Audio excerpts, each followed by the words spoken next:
and gentlemen, the Brit Pack is back. Simon Head and Sandhu in New York City. We are in Madison Square Garden. We're at a place called Penzies, and you scoped it out earlier, Sandhu. It's a little bar slash restaurant, and we're just settling into life here in New York. It's pretty cool so far. It's amazing to be here, honestly, it really is. There's such a buzz about the city, not just for, obviously for the UFC being here, but what a time to be here during election season, or the election day as we're recording it. We will, by the time this podcast probably comes out later on today, we will know who the new president of the United States is. That's unbelievable. But yeah, I got here on Saturday, got out here a little bit early. Fortunately, I've got friends and family in here in New York, and I was able to spend some time with them. But while they were at work yesterday, I had some free time to walk around Times Square, and the UFC have done a great job kind of getting some of the digital billboard signage in prime locations in Times Square. So I scoped those out, took some pictures, came here, done a bit of reconnaissance in Madison Square Garden, as I'm sure we'll be spending the majority of the week here, and found this nice little bar, Penzies, as you literally come into Madison Square Garden, just on the right-hand side, and I guess it'll be a full Irish takeover. I'm sure they'll be serving lots of Guinness in the next couple of days. Yeah, I did attempt to warn the Uber driver that picked me up yesterday. He seemed blissfully unaware of the carnage that's about to ensue. He said, yeah, no, New York's always busy like this. I'm like, no.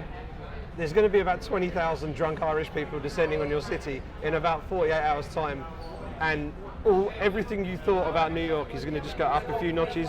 It's going to be green, white and gold, and it's going to be absolutely crazy. The reason for that, of course, and the reason why we're here is UFC 205. Conor McGregor bidding to, basically going to go for history, isn't he? He's trying to become the first UFC athlete to win 2 world championships and hold them basically simultaneously. It's going to be the first time that's ever happened, if he can get it done.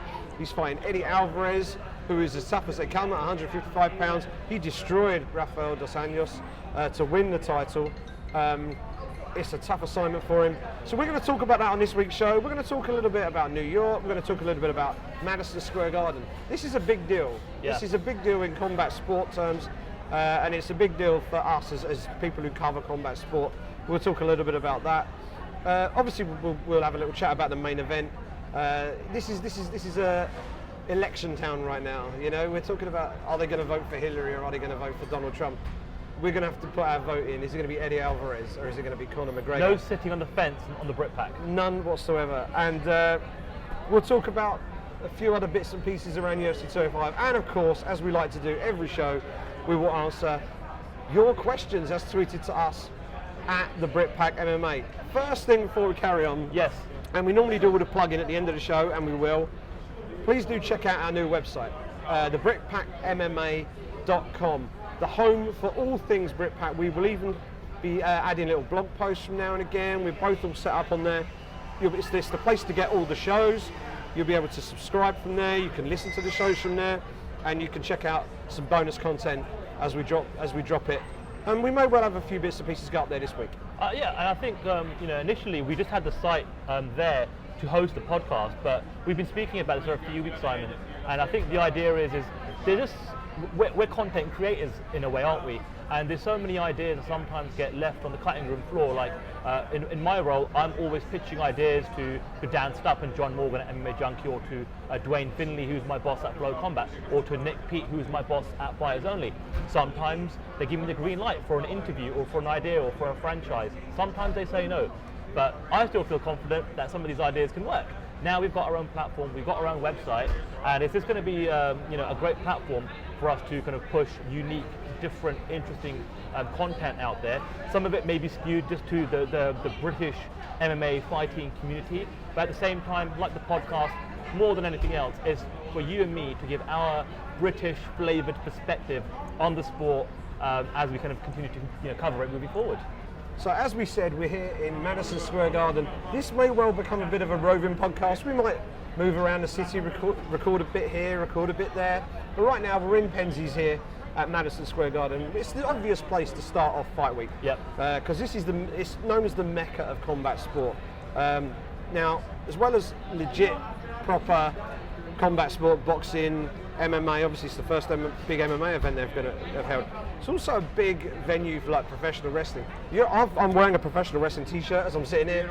You're a huge pro wrestling fan, Sandhu. Yeah. What does this place mean to you as someone who grew up watching WWE, having huge events here? Yeah, absolutely. I mean, growing up in the 80s, that was the Hulk Hogan era.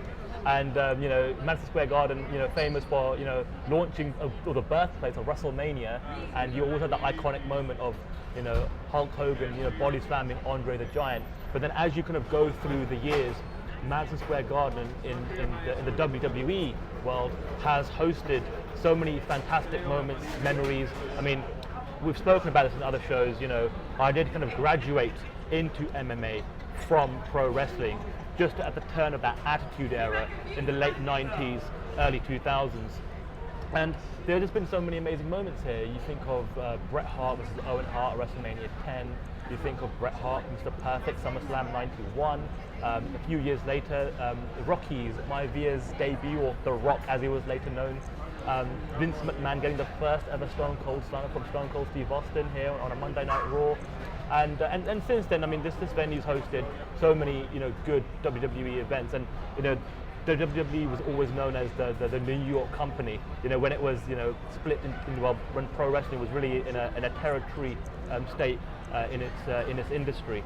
But growing up, I mean, MSG and the crowd and the pro wrestling crowd always used to give it a special atmosphere. You always used to look forward to a WWE event in Madison Square Garden because it was almost the most raucous, the most hostile, the most unforgiving crowd. And if you weren't at the top of your game, they'll let you know about it. And that's what New York crowd will give you. And that's what gets me so excited when I think about what kind of crowd we're going to get. Obviously, we're going to have international fans flying in, but will they switch on into New York City MSG mode, or will we see the local indigenous population here in New York come in and give it a different flavor? Yeah, it's going to be something special. Now, I'm more of boxing background than pro wrestling. I used to watch a bit of pro wrestling, but for me, this is just history right here.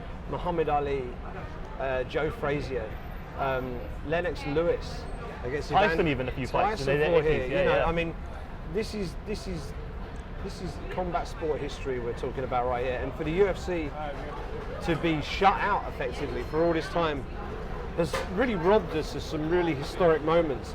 And now the doors are open, and they're going to come barging through with their size 9s this weekend. It's a huge show. They've stacked the deck, 3 world title fights, and I think this is a show that people are going to be talking about for years, maybe decades to come. Much as we still talk about UFC 100, I think it's going to be held up to that sort of level, probably higher. And I'm also really interested to see how important this venue is moving forward under the new ownership of the UFC. Will they still base most of their events out of Nevada and Las Vegas and the big T-Mobile arena they've got out there?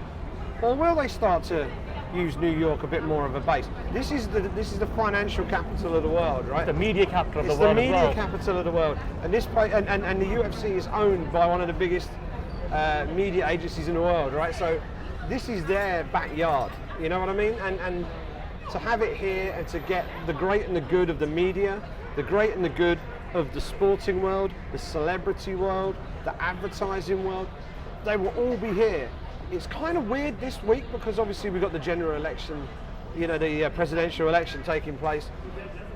That's going to take place tonight. We will find out hopefully by the time we lay our head to rest who won. Certainly by the time we wake up tomorrow morning we'll know who won, and then the fallout will begin. But as that fallout begins, fight week kicks off, and it's going to work perfectly. And all of a sudden, the buzz for a UFC fight week will kick in. Conor McGregor will come in all guns blazing, and they're going to, make no mistake with it, Eddie Alvarez, Conor McGregor, Frankie Edgar, Chris Weidman, they want to have their New York moment, and especially for the likes of Edgar and Rashad Evans and Weidman, this is their venue. This is where they have dreamt of fighting for their entire career. They're on the card, and it's going to be a really special night for them. It'll be interesting to see whether they are sort of almost inhibited by the occasion, whether it becomes too much for them, or whether they rise to the occasion and deliver an incredible performance. It's going to be very, very special. I'm personally ridiculously excited to be here. I try and keep things on the level and all the rest of it, and You know, it's an amazing thing to be able to do, coming and covering these fights. This one just feels more special than anything else, and I really cannot wait for the atmosphere in that arena on fight night. It's going to be something very special. You know, Si, you talk about this place having so much history, and you know, go back to those massive boxing heavyweight fights from back in the day. The UFC released almost their prime time or their preview show in the last 24 hours on their YouTube channel, and it's called Fighting for History. And it's, you know, on the one hand, yeah, it's historic because of what Conor McGregor's trying to do or attempting to do on Saturday night, becoming the first ever simultaneous multi-weight UFC champion. But really, the historical moment is the years that the UFC put into the politics of trying to get MMA legalized here in New York State. And for them to have done it, and they were able to kind of almost, you know, get some of the footage from the different you know, political proceedings that have taken place over the many years. So kudos to them to kind of show the storyline develop over the years to actually get the approval. And it's almost in a way, this is the final hurrah for the Fertitta family and the Zuffa era, having obviously, you know, got MMA legalized here in New York. And they always said from day one, you know, when they finally got into New York, the very first card will be bonkers. You know, they'll stack it, and they've kind of lived up to, you know, technically it's not really under their ownership anymore, but their fingerprints are all over this. Yeah, and I think when they can, well, we're writing the history of the sport every day, but when we look back at this event, I think this is the legacy of Lorenzo Fertitta in particular. If you think what that man has actually done for the sport in terms of getting it legalized in Nevada, was the big one. Having been on the Nevada Commission, he used to help sanction the Mike Tyson boxing fights back in the day, and then he was sort of poacher turned gamekeeper, or gamekeeper turned poacher rather, because he then ended up on the other side of the coin, lobbying for MMA to be legalized. And one by one, the doors came down, and this was the last one, and they got it done. And I suspect that, I assume he'll be here. I hope he'll be here, because this is his legacy right now. Absolutely. And hopefully he'll sit back with a fat ass whiskey, as Conor McGregor might like to say. Have you seen his beard on his Instagram lately? Yeah, he's gone full Father Christmas. He has gone full Father Christmas, and this is the best present he could possibly have given to nice the segue. Oh yeah, I'm on form today. And yeah, it's going to be something really special. We're here at Madison Square Garden. There are so many different and cool places we can check out. What we'll do, we'll hit stop, we will dash off, find somewhere else, and we will carry this on right here on the Brit Pack. The Brit Pack is back again. We are now outside the Penzi, just outside Madison Square Garden. It is a beautiful autumnal day. We're sitting here in a pair of t-shirts, so the weather's not too shabby. Looking at the big wraparound advertising you were mentioning earlier, Sandhu. Yes. It's currently a Facebook Live ad, but in a minute it will be a huge wraparound image of Tyron Woodley and Conor McGregor. And Joanna Jędrzejczyk. And Joanna Jędrzejczyk, and it looks spectacular. And then behind your shoulder, we've actually got the iconic kind of like circular shape that is Madison Square Garden, and there's a massive advertisement of Ronda Rousey with some sort of promotional gimmick for DraftKings.com. DraftKings, yeah. And yeah, and it's just it's crazy because there's lots of production crew outside MSG and the Penzi right now. I just saw Michael Bisping's Instagram saying that he's just literally 10 minutes down the road, where the UFC Tonight crew are all setting up to film there. So yeah, it literally is a UFC takeover of this area of New York. Yeah, it certainly is, and as you can probably hear faintly in the background, there are sirens going off. There's people sort of strolling about doing their daily stuff here. They're probably after us, side from all the jaywalking we've done. It's a minor miracle I've not been arrested, because not only have I been caught jaywalking twice, I've done it in front of police cars on both occasions. And coming from London, you just cross the road when you can, don't you? Over here, you have to be a little bit more careful. And I've avoided being hit by a car. That's good. And I've avoided being arrested. Also good. But people don't want to hear about my petty crime on the streets of New York. Let's talk about UFC 205. That's why we're here. Eddie Alvarez. He's from Philadelphia, which is not too far from here at all. Yeah, East Coast. And is he being discounted in this fight? Everything seems to be about Conor. You mentioned a documentary earlier. Yeah. It's very much about the historic angle, not just of the event, but also what Conor McGregor's trying to achieve. But Eddie Alvarez is no mug, and he's been fighting some of the best fighters on the planet for years. And he's finally got that UFC belt, having joined the UFC. He's taken the hard road to get the title shot. First shot he had, he won the belt. And this is his first title defense. Now, I've been shot down on social media for suggesting this, but I don't think he's in the least bit fazed by Conor McGregor. You know what, Simon? I've had the exact same social media reaction to having the exact same opinion. I thought the way he handled himself during last week's media conference call was of a man who is exuding confidence, doesn't seem to be fazed at the least by the McGregor show, and maybe he didn't exactly have the arsenal of zingers to hit back at McGregor in any verbal exchange, but from what I could gather from just the tone of his voice and things of that nature, he seems to be super confident coming into this fight. Now, are people discounting him? Well, it may not be a fact of people discounting him, or those in our MMA bubble, or maybe in the mainstream community who are just kind of jumping on this event because it is Conor McGregor who's fighting. It may just be the fact that Conor McGregor has this ability to make you a believer in him, regardless of what weight class it is and who he's fighting, and the insurmountable odds that he's up against, in these fights. For example, the Nate Diaz rematch, or before that, fighting the greatest featherweight champion of all time in Jose Aldo. He has this knack of making you a believer, making you believe that his style of fighting, his power, his precision, the fact that he's a taller, rangier southpaw, the fact that he's used to big events and the big spotlight and the big stage where maybe perhaps the other fighters and his opponents aren't. The fact that he uses everything that is fight week as a way to get inside the mind of his opponents. I think that's what people kind of absorb, which perhaps makes them lean towards McGregor and perhaps discount Alvarez. Nothing that Alvarez himself is doing. His performances have been great. He's exuding confidence. He's handling himself to the best of his ability. He doesn't have the mouth of McGregor, but who does? But I think that's the way I'm reading things. Yeah, I totally agree. And the other thing is, Conor McGregor's supporters, they are the closest thing in MMA to football fans, insofar as when you're a fanatical follower of your team, they could be absolutely dreadful.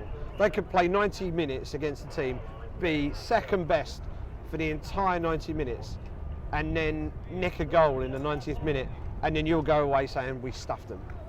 Because that's the mindset, it's all McGregor, and there is a little bit of that. It's because they're fighting our guy, we're automatically dismissing them. He's coming along, he's going to come along for the ride, but he's going to get beat. And I think that is the overriding feeling with a lot of the Irish fans, and it has been leading up to other fights. And I think it also helps build up McGregor's confidence to know that he's got that amount of support behind him. People don't go into fights thinking, I don't know how he's going to do it. The fans go in there utterly convinced that McGregor's going to win. And that must be huge for him. But on the point of Eddie Alvarez, I think he is probably the best fighter Conor McGregor has fought in the UFC. I think we'll see that on Saturday night. I think it could finish quick. I think McGregor could beat Alvarez quickly. I think Alvarez could beat McGregor quickly. I think the fight is a real coin flip. But I think we're going to see McGregor's toughest test in the UFC today. If he passes it and becomes a two-weight world champion, then the biggest star in UFC just got even bigger. You know what's incredible, Simon? When Conor McGregor won the lightweight championship in Cage Warriors, do you think he thought it would take almost 4 years for him to fight at 155 pounds again? Yeah, well, it's crazy, isn't it?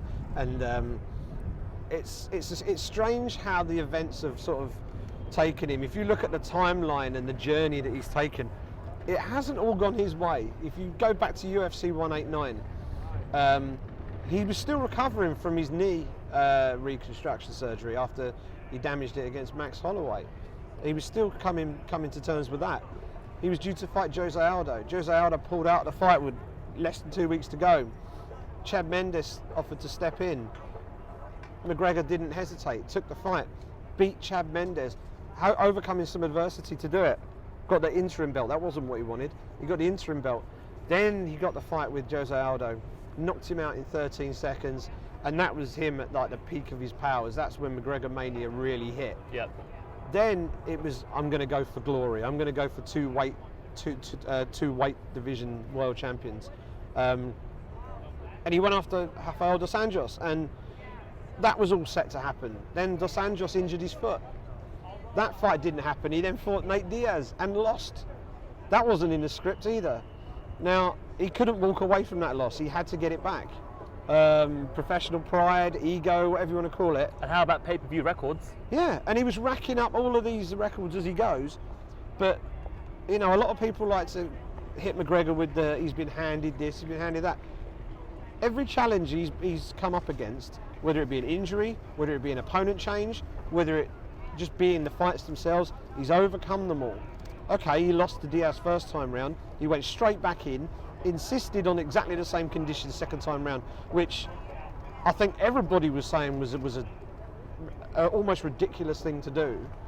But he wanted to effectively erase history. He wanted to say He wanted no excuses. no. He didn't. If he'd have beat him at 155, there's always that little asterisk. It's like, yeah, but he beat you at 170. Yep. You couldn't beat him at 170. That's why he took the fight at 170 again, and he won the fight second time round, and now he's got the title fight with Eddie Alvarez, who teed it up perfectly in Vegas when he beat Dos Anjos. He sat in a press conference and said, I've been fighting the best guys in the world, I want an easy fight, give me Conor McGregor. And everyone in the room had a bit of a chuckle, but he was deadly serious about it. He wasn't, you know, and that I think is kind of underestimated, because that really is what got the ball rolling again, because you had both sides of the coin wanted the fight to happen. Alvarez isn't going to pull out of this fight. You know, he'll be there on Saturday night, even if he's picked up a little knock this week. He'll turn up and fight. It's funny. I was reading an article on the 42.ie. They had an interview with the SBG head coach and Conor McGregor's head coach, John Kavanagh, who said, in his opinion, 145 pounds is just too cold. 170 pounds is too hot. 155 pounds is just right.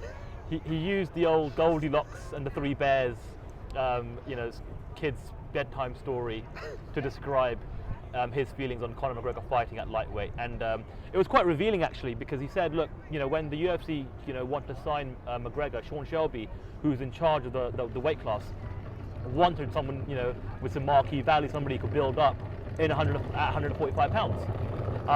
Now, had perhaps 155 been the debut of Conor McGregor, then perhaps it would have been a whole different story. But we saw him time and time again, make that cut, and it got harder and harder up until last December, when he looked like an absolute skeleton. Yeah.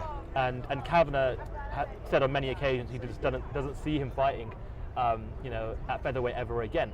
But having said that, he has slightly changed his tune this week, where I've heard him say, well, Conor McGregor hasn't said an absolute thing about giving up any belts, should he win on Saturday night. So there's just so many interesting, subplots as well with Tony Ferguson.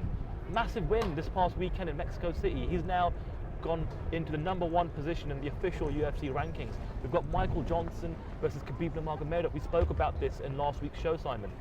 That's a stellar fight. Khabib Nurmagomedov has never been beaten and was used as a pawn in the whole kind of negotiation to get to that Alvarez-McGregor fight in the first place.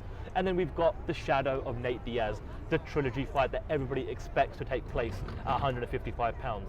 So, and then we've got the unknown, this big kind of announcement that McGregor is supposedly going to make after this fight.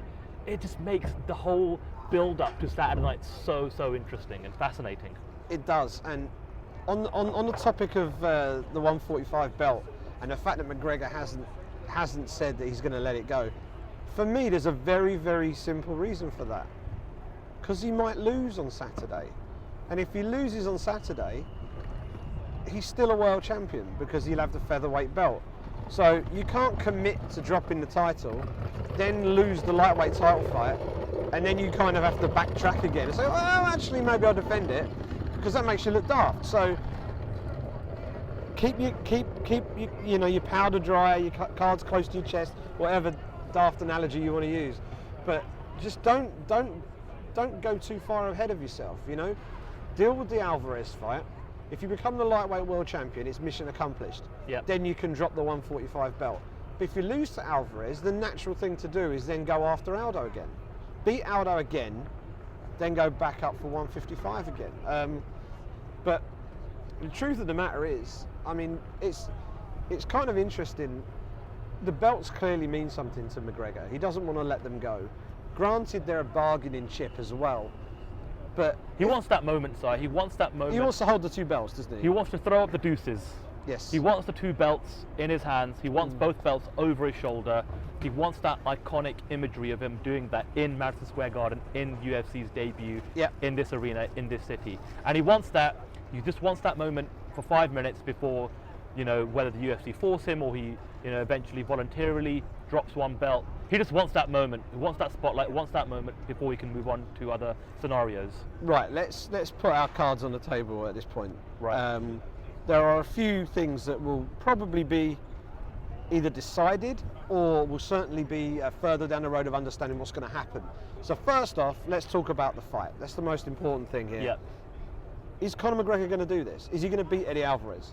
Or is Eddie Alvarez just going to be a little bit too seasoned for him and a little bit too good everywhere? I think McGregor's going to do it. Yeah.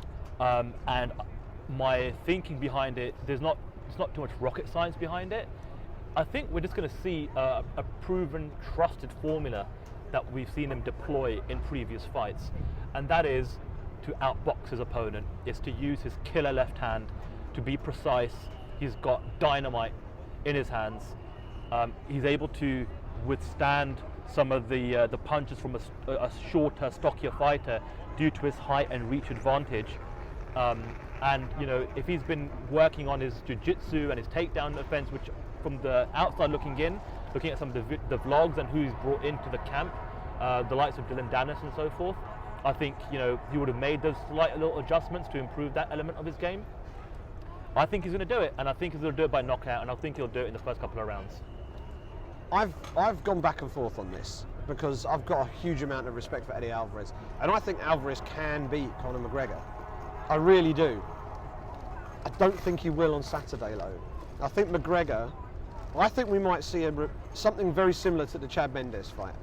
I don't think there'll be the issue of the gas tank running dry for Alvarez that we saw with Mendes, but I do think we're going to see a fight where McGregor's going to have to fight through some adversity in the early rounds.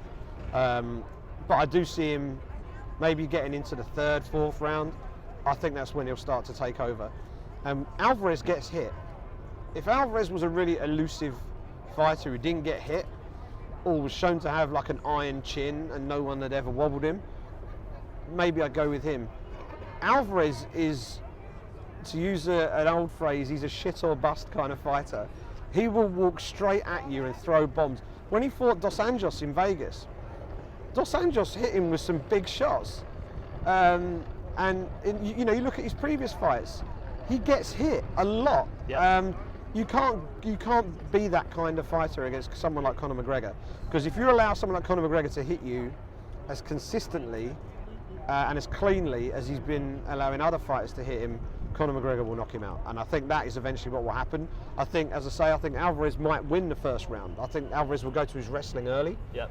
And I think once we get into the middle rounds, I think McGregor will start to take over, and I fancy him to win it by TKO stoppage. If I was going to pick a round, I'd say late third, maybe early in the fourth. So that's the predictions for the fight out of the way. Yep. If McGregor, as we're both predicting, comes out of this as the UFC lightweight champion, who should he fight next? Who would you put him in with next? We've got Khabib Nurmagomedov is fighting Michael Johnson.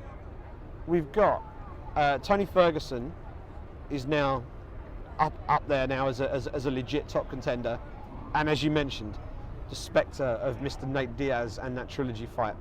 And as we spoke about, I think on the last show, UFC 209 could work out quite nicely timing-wise.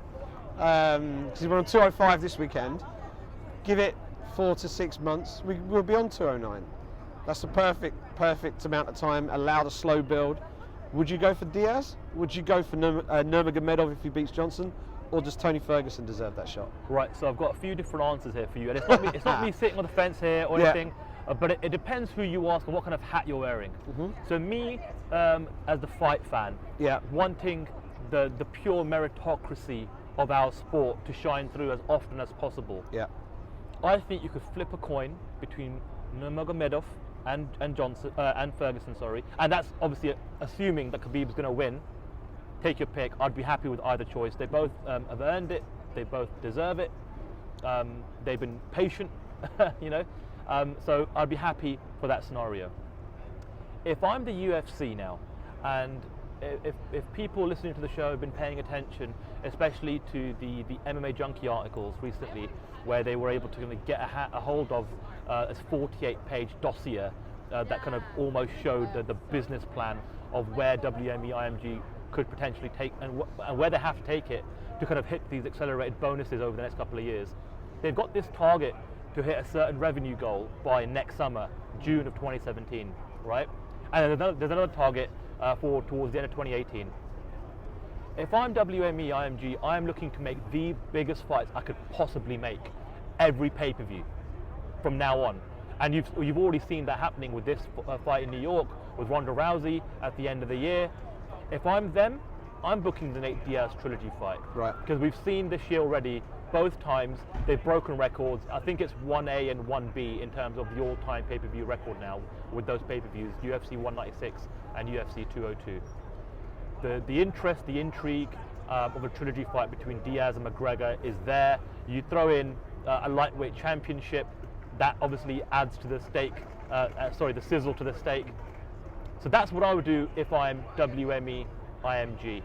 I don't know, it's a tough one, isn't it? It really is, and obviously, you've also got this idea of perhaps dropping down to 145 pounds and fighting Jose Aldo in that rematch to unify those championships.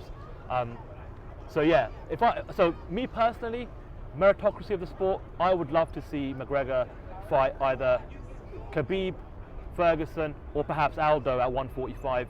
If I'm WME IMG, I'm pushing straight for that Nate Diaz trilogy fight. Yeah, I think the most likely thing to happen is the Diaz fight.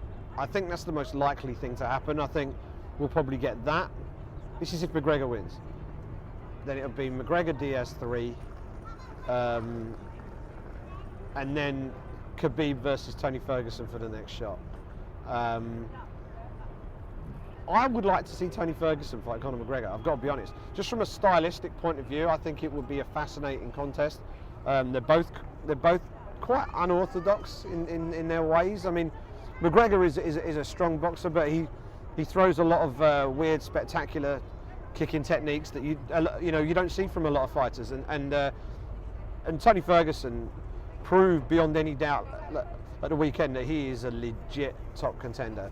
He busted up Rafael dos Anjos. It was a great performance. You talk about style, Simon. Wouldn't it be amazing to see him take on Khabib Nurmagomedov, who everyone's still, asking McGregor about this wrestler question, and who better to, prove a point than to arguably the best wrestler in MMA, in the UFC, in Khabib Nurmagomedov. Yeah, I don't know whether it would be. I think if you're, again, we're sitting in the WME IMG office at this point when we're talking about this, I think they need to build Khabib. Khabib hasn't fought in like a year. I think, granted, he's undefeated, he's at 22-0 or something, and this almost sounds ridiculous. He's 22-0, but all the momentum from that has kind of evaporated from him being on the sidelines for as long as he has.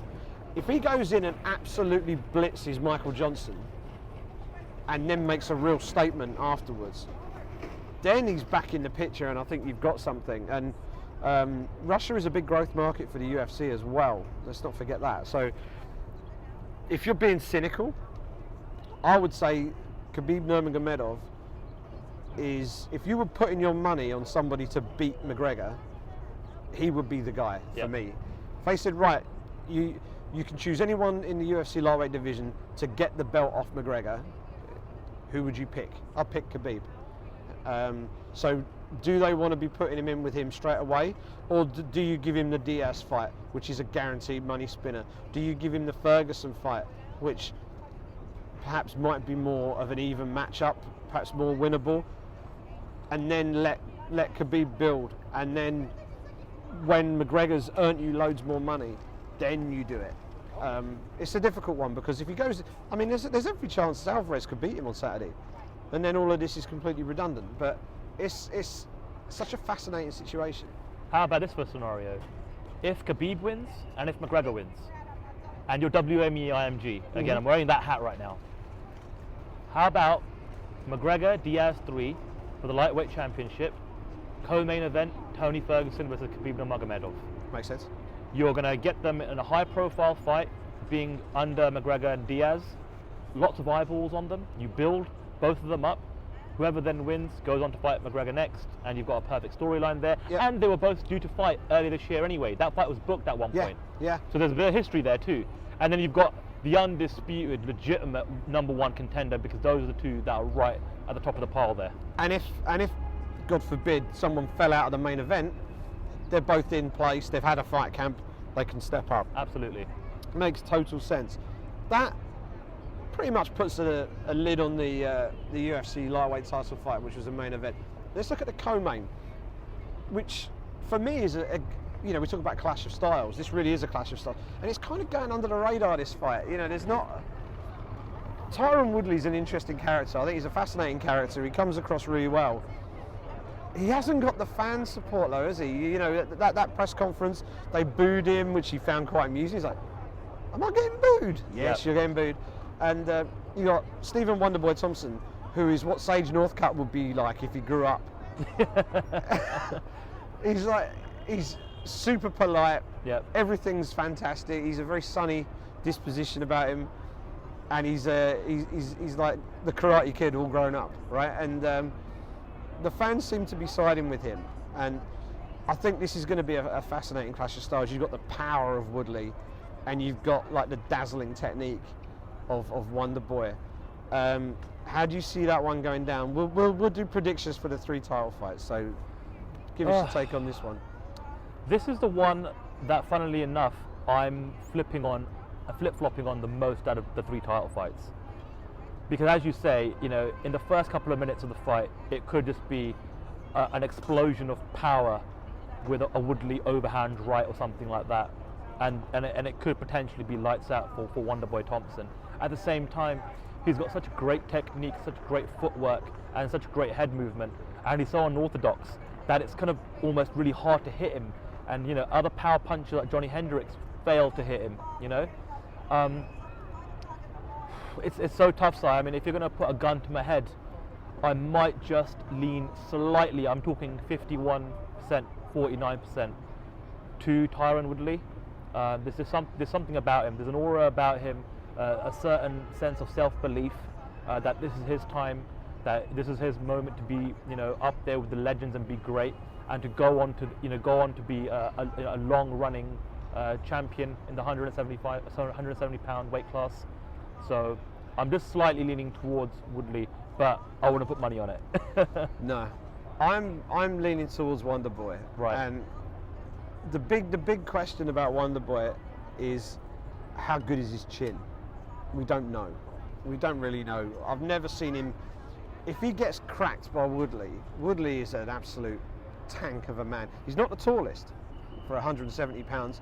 He's all fast twitch, explosive power. Wonderboy's a lot leaner, a lot longer.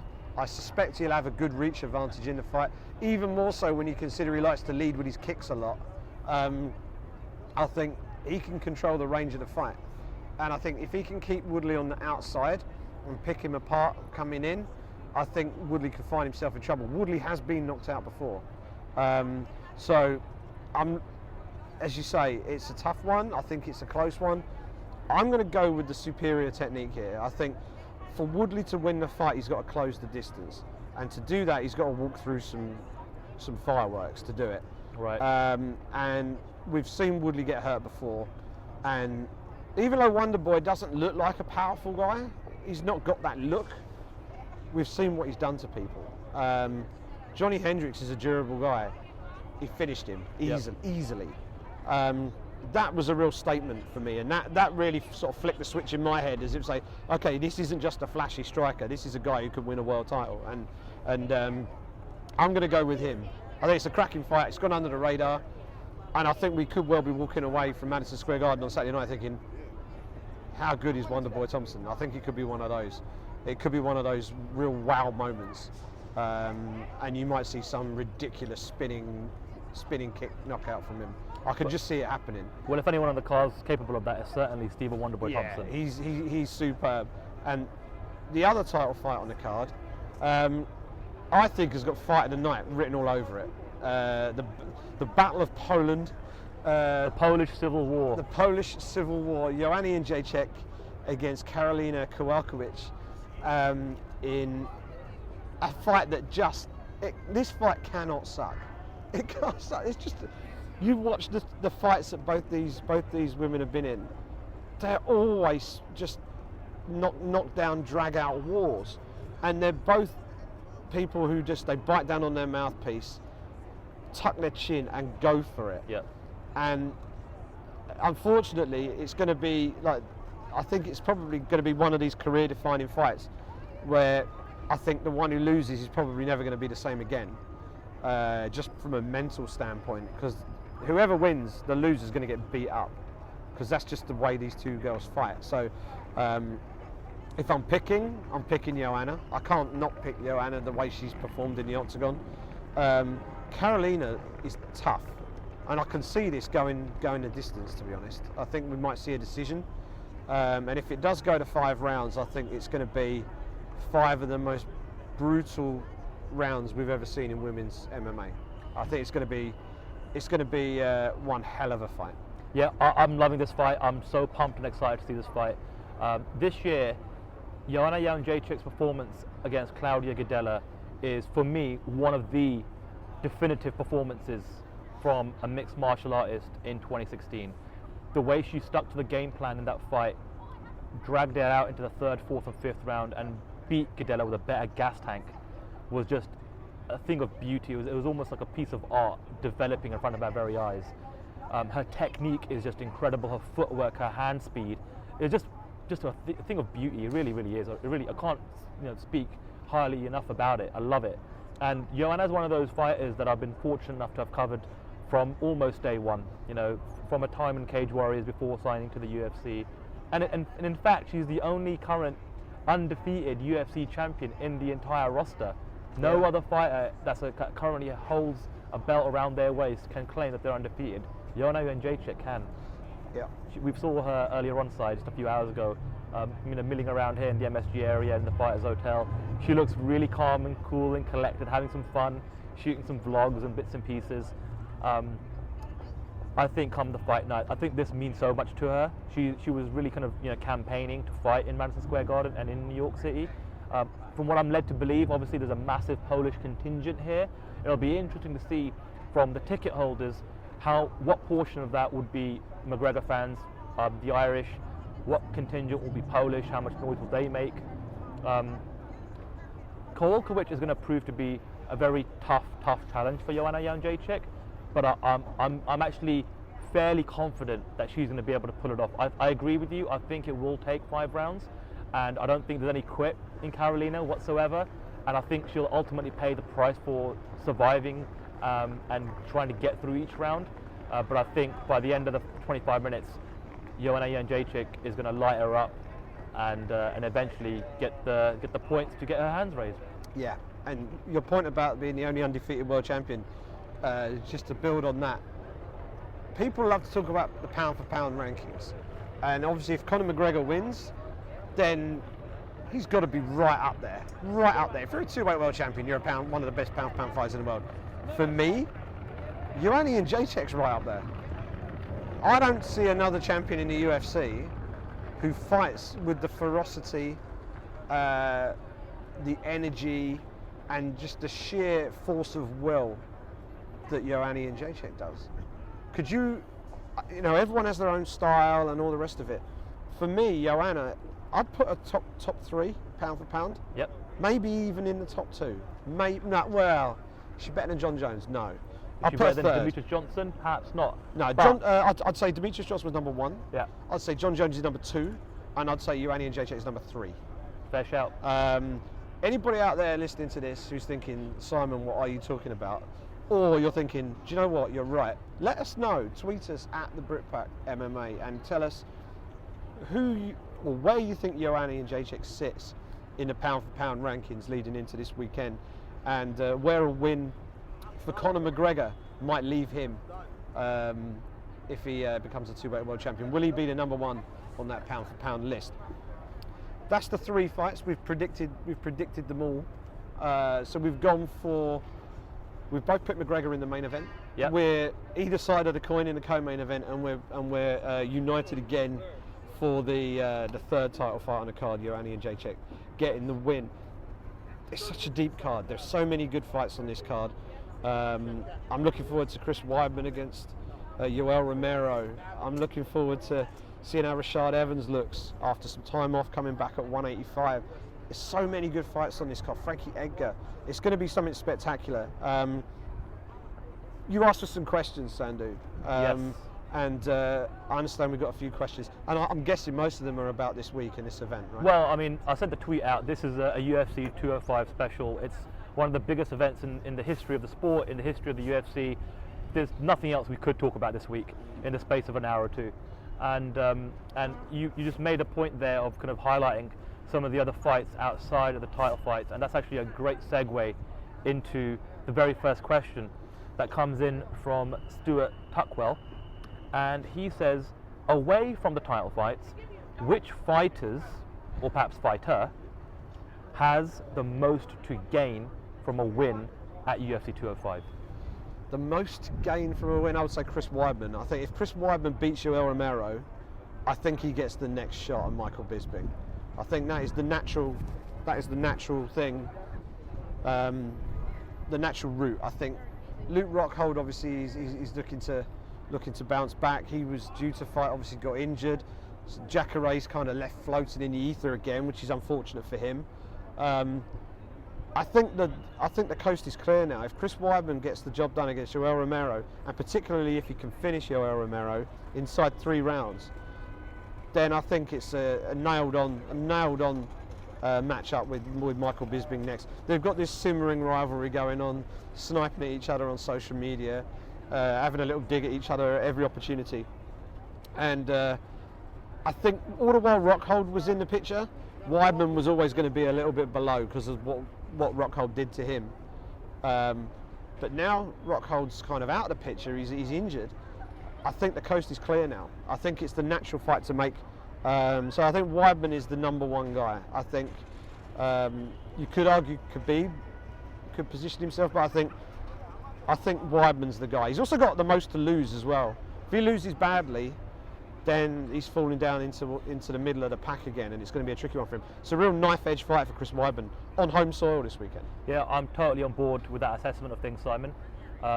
Chris Weidman, being the New York boy, having helped the UFC, push for legislation here in New York State to get MMA legalized, he actually had to have an 11th hour conversation with Lorenzo Fertitta to actually get the deal done to fight on this card. And it's unfortunate, which is another subplot for this card, that so many of his teammates in the Longo camp, Sarah Longo camp, like Aljamain Sterling and Ali Quinta, it's unfortunate that they're not going to be fighting on the very first card, which would have been a nice little moment for them.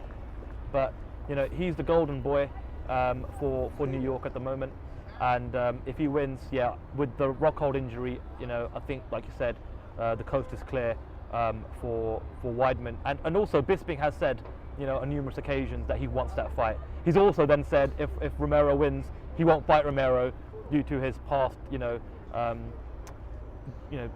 anti-doping indiscretion. Yeah.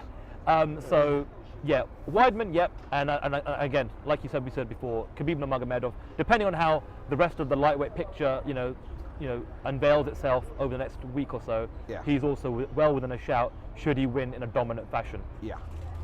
Right. So the next question comes from Sunny Danjal, and he says, "Is this the peak of UFC events, or is this the start of a new big event era? I think this is the start of a new big event era, and I'll tell you for why. The way that the UFC have run their business up to this point has got them to where we are today. Now, for WME IMG to come in and fork out over $4 billion to buy the UFC, they're not going to get that money back just carrying things on. They need to up things and do things differently. And I think WME IMG as a company, they deal in stars. That's what they do. And I think all of the power and the might of their promotional expertise is really going to need to be thrown behind like the real high achievers in the UFC, your Conor McGregors, your Joanna Jaceks, people like this, and really elevate them up where they're in a similar conversation with your LeBrons and people like this, and they become more of a household name in America. And then the way to do that is to put on, quotes, super fights. Now that doesn't mean non-title fights where they're jumping weight divisions, just make bigger occasions of the fights. That might mean they scale things back a little bit with some of the smaller shows to allow longer run-ups to the big shows. The benefit of this show, or one of the benefits of this show, is we've had a nice long run-up. Yeah. Granted, we had the tough Latin America finale at the weekend as a little appetizer, but basically we've had a 3-week run-up for this. And what it does, it allows you to tell the story, it allows you to get things out there, and it allows people to get invested in the people who are fighting. So that when the fights actually happen and you start asking people to fork out for pay-per-view, they've read about it in the news, they've seen it on the TV, they've seen it on the internet. And they're thirsty because they haven't watched it in a while. Right, so sometimes less is more. And it also allows you to stack the deck a little bit more because you're not stretching your roster so far across so many events. So I think we might see not a massive scaling back of events in terms of numbers. I think they might scale back a few just to allow for bigger run-ups to the real tentpole events, if you like, such as this one. And I think they're going to be leveraging the stars. So I think they're going to look to push it that way. So fingers crossed, we're going to see a lot more of these big occasion type events. And this is obviously the first one. Yeah, not much more to add. I'm on the same page with you there, Si. I think going back to what I said earlier on, they bought the UFC for $4 billion. It's quite clear now what they've got to do over the course of the next 6 to 9 months to hit this first kind of almost accelerated bonus target. And with Ronda Rousey saying she's only going to be around for a few more fights, Conor McGregor at the peak of his stardom. You've got Nate Diaz, who's obviously benefited from his rivalry with McGregor this year, also at that star power level. You've got Nick Diaz just around the corner who wants to fight again. Now's the time to make these big GSP potentially coming back. Now's the time to make these big fights where people will fork out $60. And I think that's definitely a start of this new big event feeling of an era coming up. So RG tweets in, and I guess this is kind of like coming from this past weekend's main event between Tony Ferguson and my mind's gone blank now. RDA. Tony Ferguson, and RDA. Yeah. He says, should eye pokes become an automatic points deduction? Now, during the fight, early in the fight, Ferguson went eyeballs deep in RDA. Pardon the pun. That sounds terrible. Yeah, pardon the pun. I tweeted out an image. You can check it out on my Twitter feed, and it looked to have made a big impact on RDA for the remainder of the fight, which was another 3 or 4 rounds.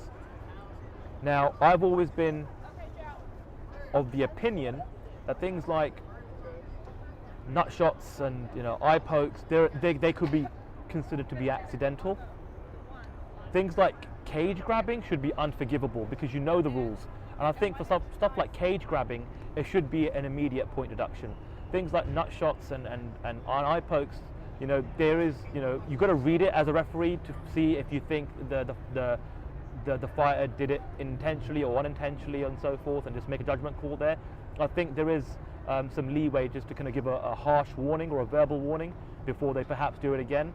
But it's so hard because that one eye poke could then have a drastic effect on the course that fight takes place. So I wouldn't be against them giving an immediate point deduction, even if it is an eye poke. What's your, I suppose, thoughts and opinions, not just on eye pokes, but I suppose fouls in the sport, and whether a point should be deducted immediately or not? Let me preface this with the scoring system is a big barrier to this, or a big problem, if you like. because most of the fights are contested over 3 rounds, and we're using the boxing 10-point must scoring system. A point deduction for anybody is a crippler, right? So it's disproportionate to the fight. To, you know, a point deduction. In my opinion, if you grab the cage, point deduction. I also believe if it's an eye poke, point deduction, straight off. But that has to be, for me, in conjunction with instant replay, and that's not across the board. I think eye poke incidents where there is a natural stoppage in the action, it should be reviewed. The referee should be able to watch it on a monitor and view it and say, was it an eye poke? It wasn't a knuckle. Right. Because we've seen instances where people have claimed an eye poke and it's turned out to just be a clean punch, right? So that's why the instant replay is really important, because otherwise you'll get people faking eye pokes or people being unfairly penalised for it. But if it's a legit eye poke, then I think, yeah, because you're told don't fight with your fingers out. That's part of your briefing at the start. Keep closed fists and all the rest of it. So I think if you're given that instruction before the fight and then you go against it in a fight, and because an eye poke is probably I would argue worse than a nut shot. If you get kicked in the plums, you get 5 minutes to recover, and you feel a bit sick. But we've seen fighters come back from that and do okay.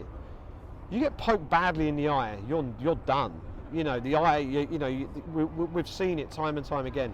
It really does inhibit you as a fighter. So I would take a point. I think that the scoring system is a problem. Maybe you can introduce some sort of card system. Pride style. Yeah, you have a yellow card for the first foul, point off for the second one. So is that the same as giving a verbal warning and then taking a point afterwards? It is, but by introducing a card system, you're then effectively mandating it as a rule. Fair enough, yeah. Whereas if it's down to like a warning, it might be a bit more down to interpretation. Whereas if it's an eye poke, it's an eye poke. You're on a yellow. Right. If it looks deliberate, point off. If it's deliberate, you should be disqualified. Let's be honest. If you're deliberately poking people in the eye, you shouldn't be fighting. So you should be disqualified. But yeah, I think the scoring system makes it tricky. Yeah. Because if you lose a point for what is an incidental eye poke, then you're up against it, aren't you? So, but it needs to be a deterrent, I suppose. So I would say, yeah, take a point. Another question by RG. He says, now that Joanna Jędrzejczyk is at American Top Team, do you think she'll aim to grapple more and repeat a win over Karolina Kowalkiewicz by rear naked choke, which is how I believe she won the first time they fought? Now, I just can't see that happening. I just think, you don't just start to grapple and get some wrestling practice in with some of the best wrestling coaches in the world at American Top Team for 3 or 4 months and all of a sudden drastically change your game. She is an out-and-out striker and one of the best in the world at what she does. I think she's going to go to a proven, trusted formula like all fighters who are at the stage of their careers like she is, and just do what she does best and just do it better than her opponents. I don't think there's any rocket science behind it. Now, will it help her in any situation where takedown defense is required, like she needed in the Claudia Gadelha fight? Absolutely. But I think to implement that as an offense, I don't see it happening whatsoever. No, totally agree. I think having that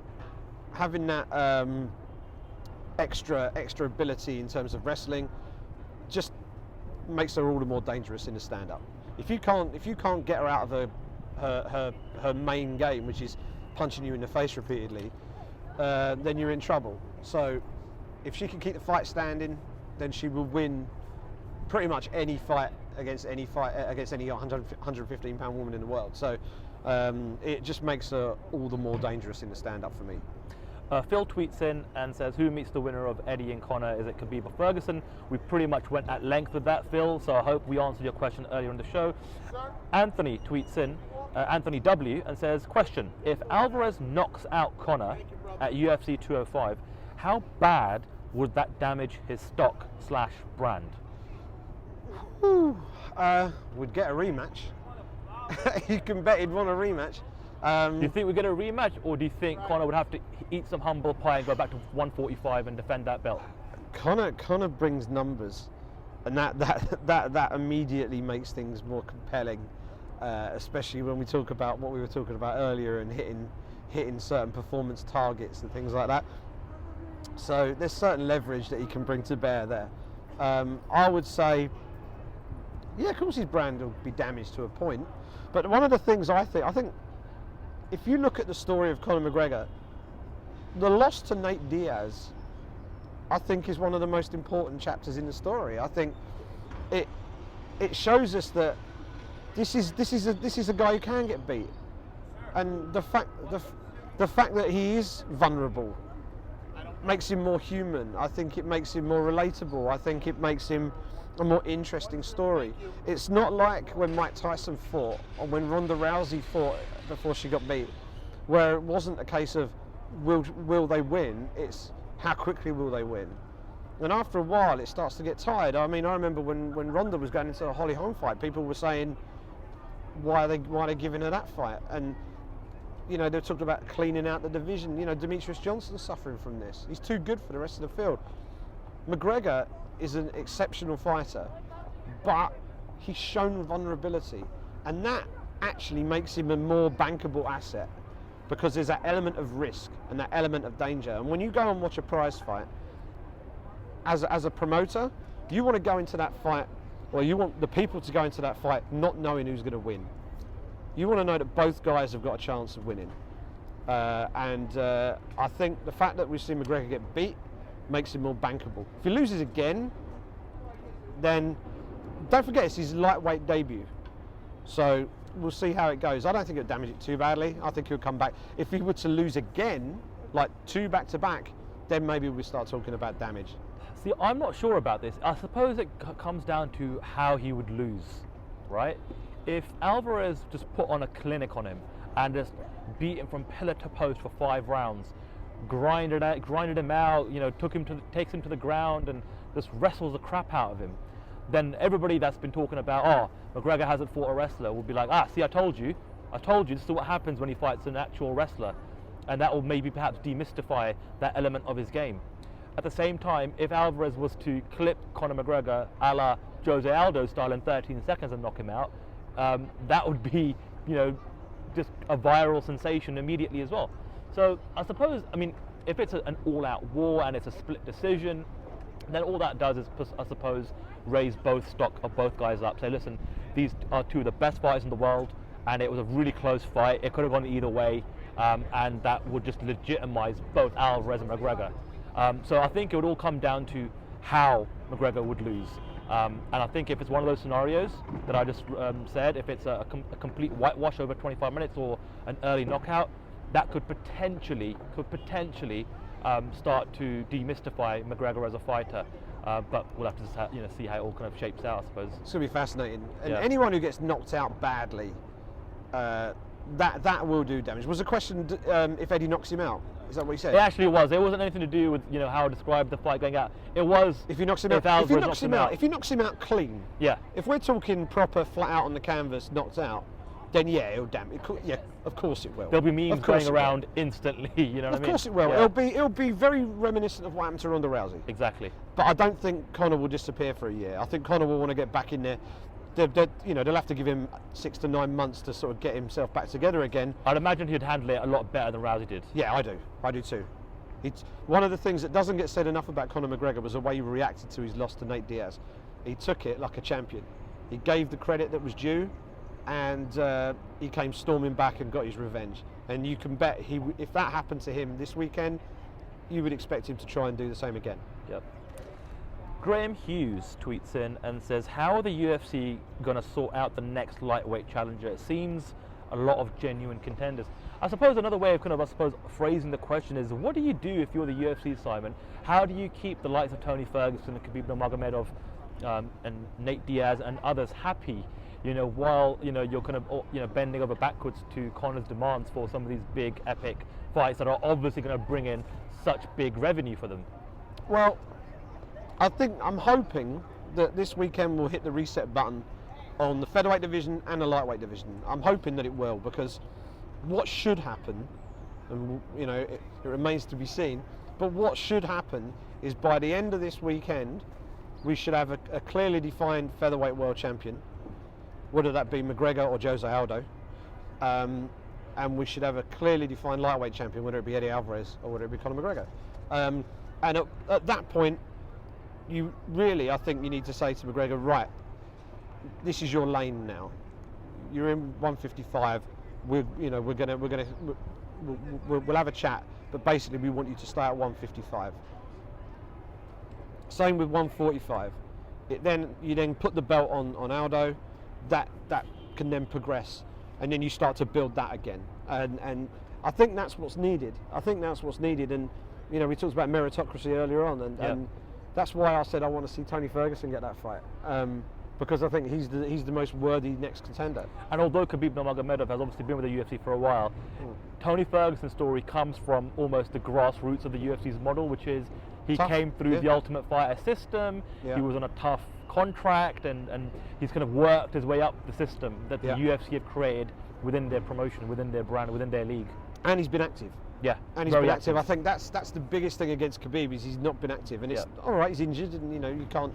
Sometimes you can't help these things, but it's an unescapable fact that while he hasn't been fighting, Ferguson's been fighting and winning and looking good against good guys. So I think give Ferguson the shot, and then you go through the process of who's the next top contender, and then people are jostling for position.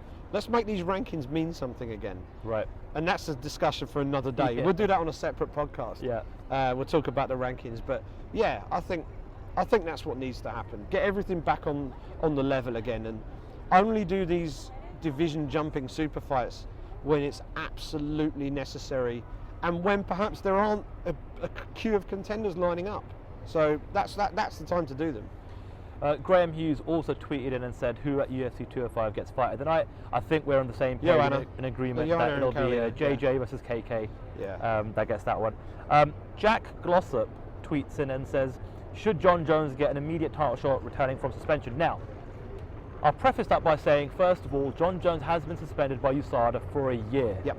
Right? Now that's going to be retroactive to this past July. I think it's July 6th or July 7th, which means he'll be available to fight potentially next summer at the big July 4th card. Now, having said that, he's still yet to face the sword of Damocles, which is the Nevada State Athletic Commission. Dun, dun, dun. Now, although the sword of Damocles has been blunted slightly, because everybody's favourite commissioner, Pat Lumvold, is now, I don't know if she has stepped down, but she's going to be stepping down, so she probably won't be there. Well, that remains to be seen. I know that this hearing, which should include Brock Lesnar, Nate Diaz, and John Jones, was supposed to be her last hurrah before she rides off into the sunset. But look, with her or without her, it's still a clown court. It's a kangaroo court. These guys have just done some despicable things over the years. The one that jumps out to mind straight away is handing Nick Diaz a 5-year suspension, which then obviously they overturned and turned into an 18-month suspension. But having said that, now, they are not bound to agree to what USADA says is the right suspension. That's USADA. They could easily give John Jones a 2-year suspension or a 3-year suspension. We just don't know what they're going to do, and that remains to be seen. Should he get an immediate title shot? No. I think you've given him way too many chances. He's let the UFC down. He's let the sport down more than anything else. He's let himself down with all of these situations over the past 3 or 4 years. I think he needs to get into a number 1 contenders fight, whether it's a rematch against Gustafsson. I mean, to be honest with you, we just don't know when he's going to return. So whenever he would return or should return or is going to return, we'll just have to see what the light heavyweight picture looks like then. Or who knows, if it's a 2-3 year suspension, maybe he'll come back as a heavyweight. He's getting to that point of his life where perhaps he does want to pack on some muscle and get into the heavyweight division. He's talked about it for a long time.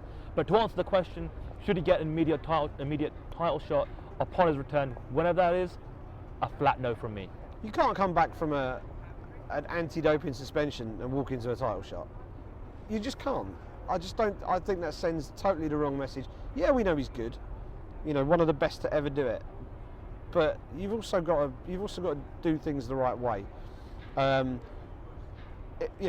going to see Daniel Cormier and Anthony Rumble Johnson fight later this year. One of those is going to lose. So the natural thing would either be to put John Jones in with the loser of that fight, or with someone like Alex Gustafsson. Either way, you've got 3 incredible fights. You've got a rematch with DC, you've got the fight with Rumble that should have happened but didn't, or you've got a rematch with Gustafsson. all three of those are big box office fights that could headline a UFC pay-per-view. So don't give him a title fight, but give him a big fight, yeah. And if he gets through them, then he's back in the title picture again. But yeah, he doesn't walk back into a title fight, no way. The final question from a loyal listener and fan of the Brit Pack, Daryl Chumbly. Daryl says, fantasy matchmaker. GSP says he could make 155. Conor versus GSP in 2017, make money or hold up divisions? Both. it would make money and it would hold up the divisions. I think if GSP comes in, I think there's an argument that he could fight for the welterweight belt on his return because he never lost it. But to walk into a lightweight title fight, I think might be stretching things a little bit because it'll be his divisional debut, and this is a division that, as we've said, almost on every show, is arguably the most talent-stacked division in the UFC. It's the Shark Tank, has been for years. Yeah, you can't just do that. Like at welterweight, you can because your legacy is there and you never lost. It's like Dominic Cruz coming back and fighting for the belt he never lost, right? Although he had to beat Takeya Mizugaki first, right? So no would be the answer to that. Let him go in and fight someone else first, and then maybe fight McGregor. Or if McGregor gets beat by Alvarez, then you could do a super fight because there's no belt on the line. But yeah, it would make an absolute truckload of cash, so it'd probably happen. Well, I'll expand on the question a little bit. Whether it's GSP, whether it's Nick Diaz, Nate Diaz, whether it's Jose Aldo, whether it's Alvarez again, Conor McGregor's got options. He's always going to have options. Who doesn't want to fight him? You know, and he's got options at multiple weight classes now. You know what I mean? So I think McGregor will always be in a big money fight just because of his name value and what he brings to the table. And now, at this stage of his career, he's got a few dance partners that he's got some history with, but you could also position him with another heavyweight pay-per-view powerhouse like a GSP, and you can just bring two worlds together, two nations together in Canada and Ireland, and have that worthy of being held in MSG, you know. So I think the response here is, again, if you're WME IMG, you are going to try and make the biggest fights possible, and yeah, why not? You know, why not? And if it holds up divisions, again, from a sporting perspective, from us journalists who want to see the sport and the UFC try and develop as much as they can through meritocracy, we understand that this is a business and there is entertainment value to seeing two marquee names and two marquee fighters fight once in a lifetime. And the window is so short on these fighters' careers that if they don't strike while the iron is hot, they may never get that chance. You know, we spoke about Mayweather Pacquiao for years, and for me it was just 5-6 years too late. It's going to happen again soon, by the way. Yeah, I heard about that. After he beat Jesse Vargas last weekend. That fight will happen again, trust me. Yeah, and it will still have zero interest from me. But look, that wraps up all the questions, Si, and I really want to thank everyone for supporting the show over the last couple of months. We're now kind of, you know, I think we're really starting to make some strides. We're going to be soon launching the video element, or the video portion of the show, or format of the show. That's what I was looking for. We're going to have more additional content on the website. Just go to the BritPackMMA.com, bookmark it, add it to your favorites, share that with your friends, let them know about it, spread the word. We are two British journalists who are giving our perspective, our opinion on the sport globally. We hope you appreciate it. We're trying to improve and, you know, tweak the show, as well as the website now moving forwards. Really appreciate everyone's support. Really appreciate everyone chipping in with questions, because it really helps us create a really good opinion-based segment of the show every week. And yeah, keep hitting us up on Twitter at the Brit Pack MMA, at Simon Head, and myself at Sandhu MMA. And on top of all the rest of it, it's just good fun to do. It's good fun to do. Sandhu was pestering me to do this for about a year before I actually caved and said, yeah, okay, let's do this. But it's been great fun, and to be sitting here right now in the shadow of Madison Square, literally in the shadow of Madison Square Garden, recording a podcast before the biggest UFC event of all time. This is great stuff, and if we're able to bring a little bit of the flavour of that to you guys listening, then so much the better. Also, a heads up, now this is obviously going to be releasing during fight week, so hopefully this gives you the nice kind of appetizer and gets you ready for fight night on Saturday. I'm flying out super early on Sunday morning, so Simon Head will be responsible. Blimey, responsibility. Responsible for getting a special edition of the podcast recorded from the media room, and I'm sure that the likes of our good friends John Morgan, Abu Subban, and all the rest of them will be chipping in with a couple of minutes of their opinion and feedback and initial reaction to fight night. We know that you guys like those episodes and that format of the show, so look forward to that following UFC 205. If you're looking for some content, looking for some initial reaction, keep an eye out on the BritPackMMA.com. Keep an eye out on your podcast subscription app that you use, because there will be a special edition of the show dropping on Sunday following fight night. Absolutely, we did 202 and it went down really well. Got a lot of nice messages after UFC 202 and doing the press room stuff after. So we will repeat the trick this weekend with any luck. Subscribe to the show if you don't already. That would be hugely appreciated. You can do that on iTunes, you can do that on Stitcher, and you can do that on Acast. Yeah. You can listen on SoundCloud, but the best place to go, basically to get all your links, to listen to the show from the web, and to subscribe is our new website, thebritpackmma.com. If you are on iTunes and you do subscribe, love it if you left us a review. It's not something we've really pushed for that strongly, but we're up and running now. We've got, I think this is show number 15, I think, and it would be really nice to get some cool feedback and some ratings from you guys. Yeah, jump on iTunes, leave us a review, and you never know, we might even give you a shout out on a future edition of the show. That is pretty much us done. We're gonna pack up, get ourselves a late lunch or an afternoon tea, and get ourselves ready for the carnage that will be UFC Fight Week. By the time you hear this, there's a very real chance that America will have a new president. Will we have a new UFC lightweight champion on Saturday night? We will find out in just a matter of days. This was the Brit Pack. We will talk to you after the fights. Until then, enjoy the fights, and we will speak to you very soon.